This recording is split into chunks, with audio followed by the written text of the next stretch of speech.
NEET के लिए important formula है, मोल के सारे फॉर्मूला एक साथ आपको रिवीजन करवा देते हैं। मोल को स्मॉल एन से डिनोट किया है, मोल बराबर होता है मास बटा मोलर मास, ठीक है। अगर नंबर ऑफ पार्टिकल दिए हुए हो तब आप फॉर्मूला लगाओगे मोल बराबर नंबर ऑफ पार्टिकल्स बटा Na। Na क्या है? अवोगाद्रो नंबर, जिसकी वैल्यू होती है 6.022 इंटू 10⁻23, ठीक है। अगर नंबर ऑफ एटम्स दिए हुए हों तब फॉर्मूला कैसे लगाओगे मोल का? तो मोल बराबर नंबर ऑफ एटम्स बटा Na इंटू एटोमिसिटी, ओके।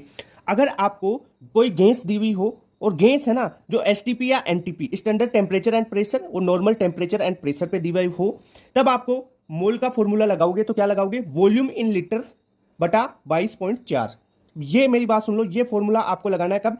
जब गैसियस फॉर्म हो और एसटीपी और एनटीपी कंडीशन हो। तो ये मोल के 4 फॉर्मूले हैं आपकी, इनके अलावा कोई क्वेश्चन नहीं बनता मोल का। डेंसिटी, वेपर डेंसिटी और मोलर मास में क्या रिलेशन है उसके बारे में देख लेते हैं। अगर आपको प्रेशर दिया हुआ हो, मास दिया हुआ हो, गैस कांस्टेंट हो या टेम्परेचर दिया हुआ हो, तब डेंसिटी पूछे, तब आपको फॉर्मूला क्या लगाना है डेंसिटी का? डेंसिटी बराबर प्रेशर इंटू मास बटा R gas constant into temperature, ठीक है। टेम्परेचर केल्विन में रखना है आपको, ओके। अब बात करते हैं वेपर डेंसिटी की। वेपर डेंसिटी क्या होता है? डेंसिटी ऑफ गैस, जो भी गैस की अपने को वेपर डेंसिटी पूछा है उसकी डेंसिटी बटा डेंसिटी ऑफ हाइड्रोजन गैस, जो भी टेम्परेचर और प्रेशर दे रखा है, सेम टेम्परेचर और उसी प्रेशर पे, ठीक है, जिस पे आपने डेंसिटी ऑफ गैस लिखी है, ओके। अब एक रिलेशन आता है वेपर डेंसिटी और मोलर मास में। वेपर डेंसिटी होती है मोलर मास के हाफ के बराबर, यानी अपन बात करें molar mass is equal to twice of vapour density, okay. Clear? 10 फॉर्मूले हैं भाई, इन फॉर्मूले में वैल्यू रखो, आंसर आएंगे फटाफट। तो आपको क्या क्या देखना है यहाँ पे? परसेंट एलिमेंट पूछा या परसेंट प्योरिटी पूछे, परसेंटेज यील्ड पूछे या average molar mass of mixture पूछे, तो ये फॉर्मूला लगाने हैं। क्या होगा परसेंटेज एलिमेंट का formula? Atomic weight into number of atoms बटा molecular weight of compound into 100, ठीक है। परसेंट प्योरिटी के लिए एक्चुअल मास ऑफ रिएक्टेंट बटा total mass of sample into 100। Percentage yield आपको निकालना है तो एक्चुअल मास या एक्चुअल मोल्स कर लो, इसमें मास भी कर सकते हो। एक्चुअल मोल्स ऑफ प्रोडक्ट बटा एक्सपेक्टेड मोल्स ऑफ प्रोडक्ट। देखो मोल निकालना, मोल में आसान रहेगा ये, तो परसेंटेज यील्ड आप निकाल लोगे किसमें? एक्सपेक्टेड, देखो एक्चुअल मोल्स प्रोडक्ट के बटा एक्सपेक्ट, कितने आप एक्सपेक्ट कर रहे हो वो प्रोडक्ट के। एक तो स्टोइकियोमेट्री से निकाल लेना और एक आपको दिया हुआ होगा इंटू 100, ओके। एवरेज मोलर मास क्या होता है? टोटल मास ऑफ मिक्सचर बटा टोटल मोल ऑफ मिक्सचर। ये तो आप आराम से कर लोगे, ये फॉर्मूले, चारों फॉर्मूले अगर रख लिए ना तो क्वेश्चन आराम से जल्दी सोल्व हो जाएंगे। Percentage by mass, percentage by volume और percentage mass by volume, PPM और पीपीवी, इनके क्या फॉर्मूला है आपको ध्यान रखना है। देखो ऊपर तो सोल्यूट रखना है, नीचे सॉल्यूशन रखना है। अगर आपको पूछे परसेंटेज मास यानी परसेंटेज डब्ल्यू बाय डब्ल्यू पूछे ना, तो वेट ऑफ सोल्यूट बटा weight of solution into 100। Percent volume by volume पूछे तो क्या लगाना है? वॉल्यूम ऑफ सोल्यूट बटा वॉल्यूम ऑफ सॉल्यूशन इंटू 100। मास बटा वॉल्यूम, मास बाय वॉल्यूम पूछे तो वेट ऑफ सोल्यूट बटा वॉल्यूम ऑफ सॉल्यूशन, यानी ऊपर सोल्यूट नीचे सॉल्यूशन, सब में यही चल रहा है। अब पीपीएम की बात कर लें तो पीपीएम होता है मिलियन में, तो 10⁻6 में इंटू हो जाएगा, ठीक है। तो पार्ट्स ऑफ सोल्यूट बटा सॉल्यूशन पार्ट इंटू 10⁻6। अब पीपीबी क्या होता है? पीपीबी होता है बिलियन में, तो पार्ट्स ऑफ सोल्यूट बटा parts of solution into billion, कितना हो? 10⁻9 होता है बिलियन, तो ये हो जाएगा 10⁻9 में।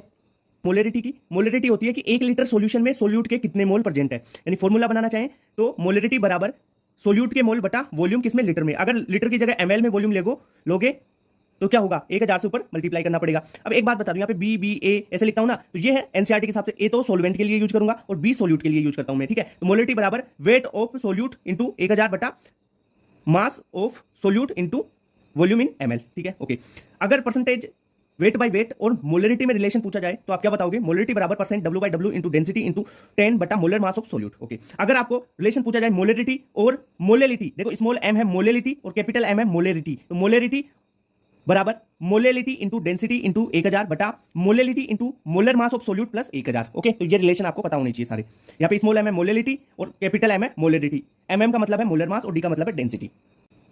बात करते हैं मोल फ्रैक्शन की। मान लो कोई भी सॉल्यूशन है जिसमें ए और बी आपके पास कंपाउंड है, ए तो सोल्वेंट है, बी सोल्यूट है, तब आपको मोल फ्रैक्शन पूछी जाए ए की, तो एक्स ए यानी काई ए बोलते हैं इसे, काई ए मोल फ्रैक्शन ऑफ ए। ए की मोल फ्रैक्शन के लिए क्या करोगे? ए के मोल बटा टोटल मोल, टोटल मोल किसके? ए और बी के दोनों के मोल आप डिवाइड कर दोगे, ठीक है। वैसे ही बी के लिए पूछा जाए बी की मोल फ्रैक्शन, तो मोल्स ऑफ बी बटा टोटल मोल, ये कर दो। जो आपका मोल फ्रैक्शन होता है ना, ए और बी दोनों कंपाउंड है, दोनों का मोल फ्रैक्शन का योग है ना 1 होगा, ठीक है।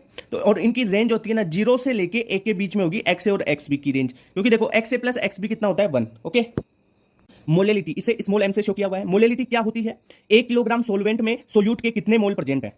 क्या बोला मैंने? 1 किलोग्राम सोल्वेंट में सोल्यूट के कितने मोल प्रेजेंट है, उसे मोलेलिटी बोलते हैं। मोलेलिटी का फॉर्मूला क्या हो जाएगा? मोल्स ऑफ सोल्यूट बटा वेट ऑफ सोल्वेंट। अगर किलोग्राम में लेते हो तो आपको वेट ऑफ सोल्वेंट लेना, अगर ये ग्राम में ले लोगे वेट ऑफ सोल्वेंट तो ऊपर आपको 1000 से गुना करना पड़ेगा, ठीक है। ये बात हो गई। अब इसको मोल है ना, मोल को आप क्या करो? वेट बटा मोलर मास ओपन करके इस फॉर्मूले में लिख दोगे तो क्या हो जाएगा? मोलेलिटी बराबर वेट ऑफ बी क्या है? सोल्यूट है और ए सोल्वेंट है, वेट ऑफ सोल्यूट इंटू 1000 बटा मोलर मास ऑफ क्या है, solute into weight of solvent in gram. Okay, अगर मोलिलिटी और मोल फ्रैक्शन जो एक्स ए और एक्स बी है, क्या है, मोल फ्रैक्शन है, उसमें रिलेशन पूछा जाए आपको, तो आप क्या लिखेंगे, मोलिलिटी बराबर एक्स बी इंटू 1000 बटा X A into M A. M A क्या है, मोलर मास ऑफ सोलवेंट है, ठीक है। ओके, मोलिलिटी और मोलरिटी, देखो स्मॉल एम है मोलिलिटी, कैपिटल एम है मोलरिटी, दोनों में रिलेशन पूछा जाए तो ये फॉर्मूला है। ओके, नॉर्मेलिटी क्या होती है, 1 लीटर सॉल्यूशन में कितने ग्राम इक्विवेलेंट है सोल्यूट के, किसके ध्यान रखना, सोल्यूट के कितने ग्राम इक्विवेलेंट है 1 लीटर सॉल्यूशन में। तो इसके लिए फॉर्मूला जनरेट हो जाएगा, नॉर्मेलिटी बराबर ग्राम इक्विवेलेंट ऑफ सोल्यूट बटा वॉल्यूम इन लीटर। अगर लीटर की जगह आप किसमें लोगे, एमएल में लोगे तो ऊपर 1000 से मल्टीप्लाई करना पड़ेगा। अब आप देखो ग्राम इक्विवेलेंट स्मॉल इसे शो किया ना, ग्राम इक्विवेलेंट क्या होता है, वेट ऑफ सोल्यूट बटा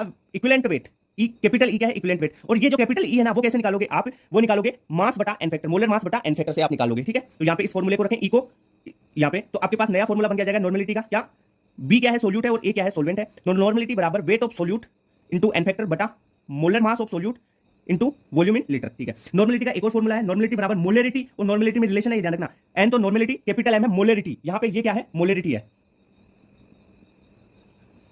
बराबर इंटू एन फैक्टर, तो नॉर्मेलिटी बराबर हो गया। अगर परसेंटेज वेट बाय वेट पूछा जाए और नॉर्मेलिटी दोनों में रिलेशन होता है, नॉर्मेलिटी बराबर percentage W by W into density into 10 बटा इक्विवेलेंट वेट ऑफ सोल्यूट।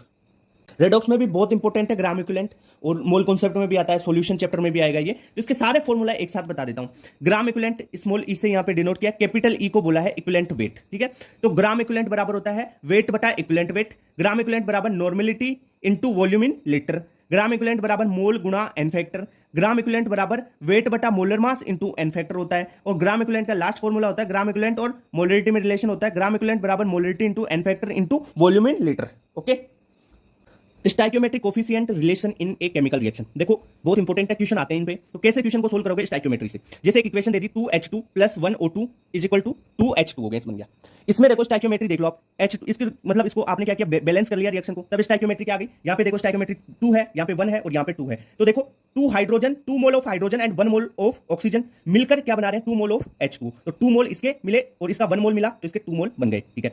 अपन ये भी बोल सकते हैं मोल की जगह मॉलिक्यूल भी यूज कर सकते हैं। तो 2 मोल, जो 2 मॉलिक्यूल है H2 के, और एक मॉलिक्यूल है किसका, O2 का, मिलकर 2 मॉलिक्यूल ऑफ H2 बना रखा है। ट्यूशन में कैसे दिया होता है, ट्यूशन में दे देगा वो कि H2 के 2 मोल है, तो H2O के कितने मोल बने, भाई इसके 2 मोल से तो इसके भी 2 मोल बनेंगे। स्टाइक्योमेट्री देके आप सोल्व कर लोगे। लिमिटिंग रिएजेंट वाला केस है, वो भी बता दूंगा। अगर लीटर में पूछे तो वो सेम टेम्परेचर और गैस प्रेशर पे गैस के लिए लागू होता है, ये लीटर वाला फॉर्मूला वॉल्यूम का, ठीक है। तो ये अगर वॉल्यूम देखो ये आप, तो वो गैस के लिए और सेम टेम्परेचर एंड प्रेशर पे देखना।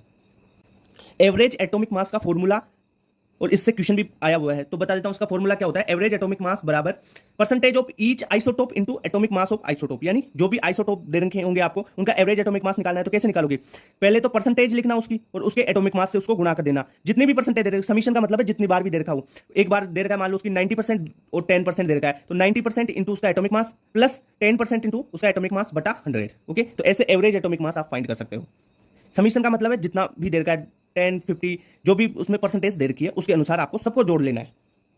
लिमिटिंग रिएजेंट से क्वेश्चन आता है, देखो लिमिटिंग रिएजेंट या तो आप ग्राम इक्विवेलेंट फाइंड करना सीख लो, या मैं एक ट्रिक बता देता हूं, उससे आप कर सकते हो। अगर किसी में ग्राम इक्विवेलेंट लिस्ट है, यानी सबसे कम ग्राम इक्विवेलेंट है, वो भी लिमिटिंग रिएजेंट होगा। अगर आप ग्राम इक्विवेलेंट नहीं निकालते, आपको टफ लगता है, तो आप मेरी बात सुनो, एक काम कर लो, आप मोल्स तो निकाल सकते हैं ना, मोल या दिए हुए होते हैं ज्यादातर तो मोल क्वेश्चन में ही, तो नंबर ऑफ मोल बटा उसका स्टाइक्योमेट्री आप कर दो, स्टाइक्योमेट्री से मोल को भाग दे दो, और सबसे कम वाली वैल्यू आएगी ना जिसके लिए, वही लिमिटिंग रिएजेंट होगा। जैसे अपन रिएक्शन देख लो, 2A प्लस 3B से 4D बना, 2A के 6 मोल दे रखे हैं और B के 6 मोल दे रखे हैं, तो इसमें लिमिटिंग रिएजेंट बताओ। तो आप क्या करो, ये मोल दे रखे हैं ना, मोल बटा स्टाइक्योमेट्री का कितना है 2, इसमें मोल 6 दे रखे हैं, स्टाइक्योमेट्री कितना है इसमें 3 है, तो डिवाइड करो, यहाँ पे 3 आ गया और यहाँ पे आ गया 2। तो कम कौन सी, स्मॉलेस्ट वैल्यू कौन सी है, लोएस्ट वैल्यू कौन सी है, 2 की। तो यहाँ पे लिमिटिंग रिएजेंट कौन सा हो जाएगा, ये B हो जाएगा limiting reagent. Okay, mole concept में एक टाइप के क्वेश्चन आते हैं डाइल्यूशन पे। अगर किसी भी कोई भी कंपाउंड है, उसमें उसको डाइल्यूट कर दिया, उसमें पानी मिला दिया, तो डाइल्यूशन में नंबर ऑफ मोल्स तो सेम रहेंगे ना। तो नंबर ऑफ मोल सेम रहेंगे, तो नंबर ऑफ मोल क्या होते हैं, मोल बराबर मोलरिटी इंटू वॉल्यूम होता है ना, तो M1V1 बराबर M2V2 कर सकते हो आप, यानी पहले वाले के उसकी मोलरिटी इंटू वॉल्यूम, और डाइल्यूट करने के बाद में मोलरिटी और टोटल वॉल्यूम, यहां से आप फाइनल वॉल्यूम या मोलरिटी फाइनल निकाल सकते हैं, ठीक है। तो आपको डाइल्यूशन के केस में M1V1 बराबर M2V2 करना है। ओके, मिक्सचर का केस आता है, मोल कॉन्सेप्ट में क्वेश्चन आते हैं। अगर दो आपको सब्सटेंस दे रखे हैं और वो आपस में रिएक्ट नहीं कर रहे हैं, ऐसा मिक्सचर दे रखा है, तब आपको उसकी नॉर्मेलिटी, उसकी मोलरिटी फाइंड करनी हो, तब क्या करोगे, देखो जो रिएक्ट नहीं करे, यानी एसिड और एसिड का मिक्सचर दे दे या बेस और बेस का मिक्सचर दे दिया जाए, तभी तो वो रिएक्ट नहीं करेंगे एक दूसरे से, ठीक है। तो इसके लिए सबसे पहले आप क्या करोगे, जो एसिड एसिड दे रखा है या बेस बेस दे रखा है, जो भी 2 सब्सटेंस या 3 सब्सटेंस दे रखे हैं, तीनों के ग्राम इक्विवेलेंट निकाल के उनको जोड़ लो, यानी टोटल ग्राम इक्विवेलेंट कर लेने हैं। जोड़ लिया ग्राम इक्विवेलेंट। अब नॉर्मेलिटी क्या होगी मिक्सचर की, टोटल ग्राम इक्विवेलेंट बटा जो बेस बेस या जितने भी सब्सटेंस दे रखे हैं उनका टोटल वॉल्यूम है ना, उससे डिवाइड कर दोगे तो नॉर्मेलिटी आपके पास आ जाएगी। ठीक है, नॉर्मेलिटी आ गई। अब आपको मोलरिटी निकालनी है तो नॉर्मेलिटी बराबर नॉर्मेलिटी बटा एन फैक्टर कर दो तो आपके पास मोलरिटी आ जाएगी। ठीक है, तो इस प्रकार आप मिक्सचर वाले क्वेश्चन जो नॉट रिएक्टिंग होते हैं एक दूसरे के साथ उनको सोल्व कर सकते हो। ओके, कुछ मिक्सचर ऐसे आते हैं जिनका नेचर सेम नहीं होता है, यानी वो एक दूसरे के साथ रिएक्ट कर जाते हैं। जैसे एसिड और बेस ले लें तो सोल्ट प्लस वाटर बन जाएगा, ए प्लस बी ले लिया। मानो आपने एसिड के ग्राम इक्विवेलेंट ज्यादा लिए, एसिड ज्यादा लिया, एसिड ज्यादा ले लिया अपन ने। ठीक है, तो ऐसे क्वेश्चन को सोल्व कैसे करोगे, एसिड ए ज्यादा ले लिया, बी भी ज्यादा ले सकते हो। ज्यादा लोगे ना उसमें से कम वाले को घटाना है उसके ग्राम इक्विवेलेंट, यानी एक के ग्राम इक्विवेलेंट अपन ने ज्यादा लिए मान लिए तो ग्राम इक्विवेलेंट बचेंगे एक जिसके ज्यादा लिए है ना उसके तो बचेंगे। तो ग्राम इक्विवेलेंट लेफ्ट बराबर ग्राम इक्विवेलेंट ऑफ ए, जिसके ज्यादा लिए हैं उसमें से कम वाले को घटा देना है। अब जितने बचे हुए ग्राम इक्विवेलेंट है ना, ठीक है, वो ले लिए, उसमें टोटल वॉल्यूम का भाग दे दिया, ए और बी का जो टोटल वॉल्यूम था ना उसका भाग दे दिया, तो उसकी नॉर्मेलिटी आ जाएगी मिक्सचर की आपके पास। जो भी एसिड का बनेगा, ए के ज्यादा लिए ग्राम इक्विवेलेंट तो एसिड का मिक्सचर बनेगा, बी के ग्राम इक्विवेलेंट ज्यादा लोगे तो बेस का मिक्सचर बनेगा। ठीक है, यहाँ पे अपने ए के ग्राम इक्विवेलेंट ज्यादा लिए तो एसिड का मिक्सचर बना। ठीक है, उसकी नॉर्मेलिटी कैसे आएगी, ग्राम इक्विवेलेंट जो बचे हुए हैं बटा टोटल वॉल्यूम, और मोलरिटी निकालनी है तो नॉर्मेलिटी ये वाली बटा एन फैक्टर कर दोगे आप तो आ जाएगा। ठीक है, तो ऐसे क्वेश्चनों को इस प्रकार सोल्व करते हैं अपन।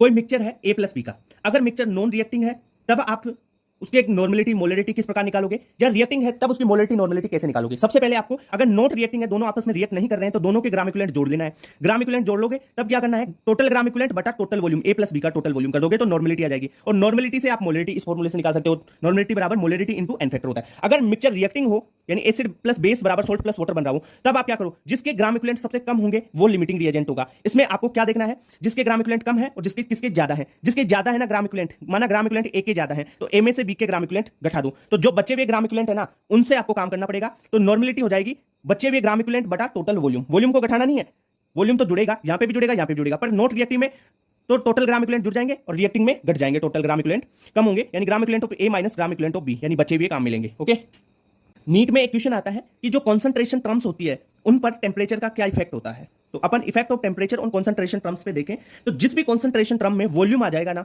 वो टेम्परेचर के साथ चेंज हो जाएगी। ओके, यानी वॉल्यूम टेम्परेचर के साथ चेंज होगा ही ना भाई। जैसे अपन बात करें, देखो परसेंट डब्ल्यू बाई डब्ल्यू में वॉल्यूम नहीं है, मोलरिटी में वॉल्यूम नहीं है, मोलर जो मोल फ्रैक्शन है उसमें भी वॉल्यूम नहीं है, तो ये तो टेम्परेचर के साथ चेंज नहीं होगी। और चेंज कौन सी होगी, जिसमें वॉल्यूम आ जाए, यानी percentage weight by volume, percentage mass by volume, ये हो गया। मोलरिटी हो जाएगा क्योंकि उसमें मोलरिटी में वॉल्यूम आ गया ना, मोल बटा वॉल्यूम, तो वो भी चेंज हो जाएगा। तो टेम्परेचर के साथ कौन चेंज होगा, जिसमें वॉल्यूम आ रहा है। सारे फॉर्मूले देख लो, जिसमें वॉल्यूम आ रहा है वो चेंज हो जाएगा, जिसमें वॉल्यूम नहीं आ रहा है वो चेंज नहीं होगा। Okay, laws of chemical combination में पहला लॉ अपन देखते हैं, law of conservation of mass. Law of conservation of mass बोलता है कि रिएक्टेंट का मास और प्रोडक्ट का मास दोनों बराबर होते हैं, पर इसका एक एक्सेप्शन है। ये कहां पे फेल हो जाता है, ये law of conservation of mass. Mass का कंजर्वेशन देखो न्यूक्लियर रिएक्शन होती है ना, वहां पर नहीं होता। क्यों नहीं होता, क्योंकि यहां पे जो मास है ना वो किस में कन्वर्ट हो जाता है, एनर्जी में। इस कारण यहां पे मास का कंजर्वेशन नहीं हो पाता है, तो ये फेल हो गया न्यूक्लियर रिएक्शन में। लॉ ऑफ कांस्टेंट कंपोजिशन या इसे लॉ ऑफ डेफिनेट प्रोपोर्शन भी बोला जाता है। इसको प्राउस्ट ने 1799 में दिया था। ये जो लॉ है ये बोलता क्या है, ये क्या कहता है कि कोई भी केमिकल कंपाउंड है ना, it's always found to be made up of the same elements combined together in the same fixed proportion by mass. यानी आपको सिंपली बात क्या करनी है, यहां पे same fix proportion of mass check करना है। देखो सिंपल, अगर इसका कोई क्वेश्चन आएगा ना तो आपको मास परसेंट देखना है। मास परसेंटेज अगर सेम है ना कंपाउंड में एलिमेंट्स की मास परसेंटेज सेम है तो ये लो वहां पे लग जाएगा। ओके, इसकी लिमिटेशन क्या है, इसकी लिमिटेशन है ये लो आइसोटोप्स पे एप्लीकेबल नहीं है, और ये कुछ कंपाउंड जो ऑर्गेनिक कंपाउंड है उनका मास परसेंट सेम है बट वो कंपाउंड ही डिफरेंट हो जाते हैं। जैसे C2H6O, C2H5OH, CH3O, CH3, सबका मास परसेंट सेम है, और देखो ये एल्कोहल हो गया, ये ईथर हो गया, तो ऐसे कंपाउंड ही चेंज हो गए, तो इनके लिए ये लागू नहीं होता है। लॉ ऑफ मल्टीपल प्रोपोर्शन, इसकी स्टेटमेंट क्या है, two elements react to form two or more compound, then fix mass of one element and find mass of second element, it will form a simple ratio. यानी एक मान लो आपके पास दो elements react कर रहे हैं, उनमें से एक का मास फिक्स कर दो और दूसरे का मास आप फाइंड करोगे ना, तो वो सिंपल रेशियो में आएगा। जैसे H2 और H2O2 है, यहाँ पे हाइड्रोजन का मास फिक्स करके ऑक्सीजन का मास अपन ने निकाला, तो ये देखो ऑक्सीजन ऑक्सीजन दोनों में, तो यहाँ पे 8:16 आ गया, तो 1:2 सिंपल रेशियो में। जैसे CO2 में कार्बन का मास फिक्स कर दिया, ऑक्सीजन ऑक्सीजन का निकाला, तो 1:2 आया। जैसे आप निकाल सकते हो NO, N2O, N2O3, ये N2O5, ये सब लॉ ऑफ मल्टीपल प्रोपोर्शन के एग्जांपल है। ये इसकी लिमिटेशन क्या है, कहां पे ये नहीं लगेगा, ये जो ऑर्गेनिक कंपाउंड है जनरली उनमें नहीं लगता है। कारण क्या है कि ये कैटेशन शो करते हैं, कैटेशन मतलब कार्बन से कार्बन जुड़ता जाएगा, तो इस प्रकार ये लागू नहीं होता है उनपे। दूसरी बात और किस पे लागू नहीं होगा, ये नॉन स्टाइकियोमेट्रिक जो कंपाउंड होते हैं ना उनपे भी लागू नहीं होता है। क्यों नहीं होता है, क्योंकि नॉन स्टाइकियोमेट्रिक जो कंपाउंड होते हैं उनकी अलग अलग डिफरेंट ऑक्सीडेशन स्टेट होती है। ओके, अब बात करते हैं आविगाड्रो नियम की। आविगाड्रो लो का सिंपली स्टेटमेंट बता देता हूं, उसके बाद में देखो क्वेश्चन कैसे करना है वो भी बता दूंगा। ये बोलता है कि at the same temperature and pressure the ratio of volume of gas is equal to the ratio of number of moles या नंबर ऑफ मोलिक्यूल्स, दोनों के बराबर हो जाएगा। उनके रेशियो के बराबर किसका रेशियो? वॉल्यूम का रेशियो। जैसे 2A plus B gives 2C आपको रिएक्शन दे रखी है, यहां पे स्टाइकियोमेट्री से अपन ने बैलेंस कर लिया, कोई दिक्कत नहीं, आराम से हो गया। अब देखो इसके A के 2 मोल यानी A के 2 मोल मिलके और B का 1 मोल मिलके C के 2 मोल बना रहे हैं। ओके, तो इसका अपन बात करें मोल के रेस्पेक्ट में, वॉल्यूम की बात कर लेना सेम टेम्परेचर और प्रेशर पे गैस के लिए, तो इसके 2 मोल है तो इसका 2 लीटर, इसके 1 मोल है तो इसका 1 लीटर, दोनों मिलके 2 लीटर आपके पास सी बना देंगे। तो जनरली ये बात ये कहता है। मोल्स की जगह आप मोलिक्यूल्स भी यूज कर सकते हो, पर एटम्स यूज नहीं करोगे क्योंकि अलग अलग जो कंपाउंड है उसकी एटोमिसिटी अलग अलग हो जाएगी। ओके, एम्पेरिकल फॉर्मूला निकालना, मोलिकुलर फॉर्मूला निकालना, इनसे क्वेश्चन आता है। देखो एम्पेरिकल फॉर्मूला होता है simplest ratio of all atoms, जितने भी एटम्स उनका सिंपलेस्ट रेशियो निकाल दें अपन तो वो एम्पेरिकल फॉर्मूला बन जाता है। कैसे निकालना? अगर आपको क्वेश्चन दिया हुआ हो, क्वेश्चन में मास परसेंट दिया हुआ होगा, आपको क्या करना है, मास परसेंट वो मोलर मास से डिवाइड कर देना है। मोलर मास से आप डिवाइड कर दोगे तब आपके पास कुछ वैल्यू आएगी और उन वैल्यूज में देखना है सबसे छोटी वैल्यू कौन सी होगी। मास परसेंट देखो कार्बन की दे रखा है, ऑक्सीजन की दे रखा है, हाइड्रोजन की दे रखा है, सबको ले लो और सबके मोलर मास से डिवाइड कर दो। अब उनमें से देखो सबसे कम वैल्यू किसकी है, स्मॉलेस्ट वैल्यू, और जो स्मॉलेस्ट वैल्यू है ना उससे जो मास बटा मोलर मास निकाला है सबको डिवाइड कर दो एक वैल्यू से, तीनों चारों को जितने भी हैं उनको। तब आप क्या देखोगे, एक आपके पास नंबर आएंगे, ठीक है, जैसे 1 2 3 सिंपल रेशियो में आएंगे, उनको आप एम्पेरिकल फॉर्मूला अप्लाई कर सकते हो। जैसे कार्बन के लिए 1 आया, हाइड्रोजन के लिए 2, ऑक्सीजन के लिए 3, तो CH2O3 ऐसे हो जाएगा। ठीक है, अब बात करते हैं मोलिकुलर फॉर्मूला और एम्पेरिकल फॉर्मूला में क्या रिलेशन होगा। तो मोलिकुलर फॉर्मूला बराबर n इनटू एम्पेरिकल फॉर्मूला होता है। सर ये n क्या है? n होता है मास का रेशियो, मोलिकुलर फॉर्मूला का मास बटा एम्पेरिकल फॉर्मूला का मास। ठीक है, दोनों का रेशियो निकाल देंगे तो वो n की वैल्यू आ जाएगी। अगर आपको मोलिकुलर फॉर्मूला दिया हुआ है, एम्पेरिकल फॉर्मूला पूछे तो आप मोलिकुलर फॉर्मूला मास बटा एम्पेरिकल फॉर्मूला मास से n निकालो, n की वैल्यू यहाँ पे मल्टीप्लाई कर दोगे तो आ जाएगा। ओके।